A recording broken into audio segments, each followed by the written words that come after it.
उडिरहेको विराटनगर किङ्सलाई चितवनको गैंडाले सिधै धरतीमा खसालेको छ। धरतीमा खसालेको मात्र छैन र टोटल्ली पछारेको छ। 48 रनको साथमा चितवन राइनोजले विराटनगर किङ्सको अगेन्स्टमा जित निकालिसकेको छ।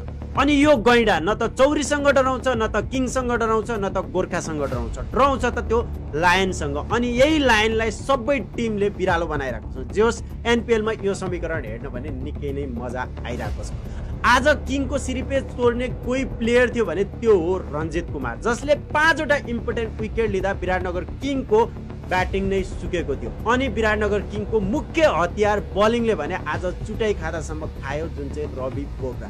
र रवि बोबरालाई पाल्न निकै मुस्किल भयो, जुन कुराले गर्दा निकै राम्रो टार्गेट दिन पुग्यो चितवन राइनोज 174, जुनलाई चेज नै गर्न सकेन विराटनगर किङ्सले, जुन कुराले गर्दा आज चौथो म्याचमा आएर पहिलो हार भने बेहोरेको छ। जे होस् विराटनगर किङका फ्यानहरूले भने आज भने पञ्चली पूजा गर्न भने भुलेछन्।